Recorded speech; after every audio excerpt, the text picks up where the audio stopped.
অনেক দিন পরে আবার একটি রেসিপি নিয়ে আপনাদের কাছে এসেছি। এটি হচ্ছে দই চিংড়ি। আমরা ডাব চিংড়ি বানিয়েছি, চিংড়ি মাছের মালাইকারি বানিয়েছি, পটল চিংড়ি বানিয়েছি। চিংড়ি মাছের অনেক কিছু হয়, কিন্তু এটা একটা অন্যরকম, খেতে খুব ভালো হবে। আর আমার বানানোটা দেখবেন, দেখে এইভাবে বানাবেন। দেখুন তাহলে কি লাগছে। এতে চিংড়ি, তেজপাতা, দুটো তেজপাতা, 3টে এলাচ, 3টে লবঙ্গ, 3 টুকরো দারচিনি, আর পেঁয়াজ, আদা, রসুন আমি এটা ফুটিয়ে নিয়েছি, ফুটিয়ে নিয়ে পেস্ট করেছি। দই, এখানে পোস্ত, কাজু আর নারকেল একটু বেটে রেখেছি। এই দিয়ে আমি এটা বানাবো। আমি একটি কড়াই বসিয়েছি, কড়াতে আমি সাদা তেল দিয়েছি। এটা সাদা তেল দিয়েই হবে। এরপরে আমি মাছগুলোর মধ্যে ছেড়ে দিচ্ছি।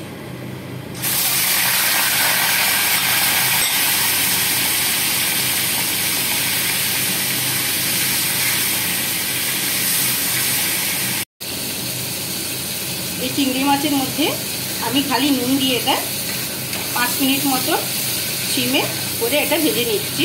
এটা হলুদ পড়বে না। 5 মিনিট হয়ে গেছে। মাছটা খুব বেশি কটকটে করে ভাজা যাবে না, হালকা ভাজতে হবে। এবার মাছটা আমি উঠিয়ে নিচ্ছি। এর মধ্যে আমি 2টো তেজপাতা, একটি কাঁচা লঙ্কা আর এলাচ, লবঙ্গ, দারচিনি এর মধ্যে দিয়ে দিলাম। মশলার গন্ধ বেরিয়ে গেছে। এরপর এর মধ্যে আমি এটা বয়েল করে রেখেছি পেঁয়াজ, আদা, রসুন, আর এর মধ্যে 2টো এলাচ দিয়ে দিয়েছি, আর কিছু দিন।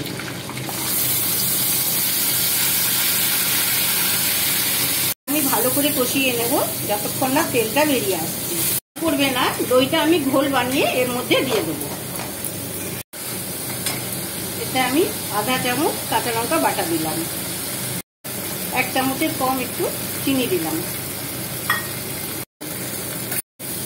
তেলটি আমার ভেসে উঠেছে। এরপরে আমি কাজু, পোস্ত আর নারকেল যে বেটে রেখেছিলাম এটা ওর মধ্যে দিয়ে দিলাম।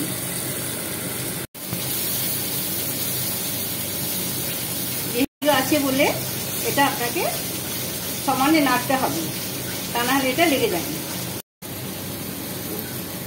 মশলা ভাজা হয়ে গেছে, তেল খুব ভালো মতন ভেসে উঠেছে। এটা ওর মধ্যে ঢেলে দিচ্ছি।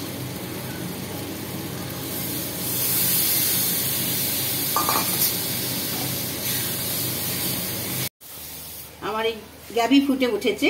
এরপর আমি মাছটা ওর মধ্যে ঢেলে দিচ্ছি।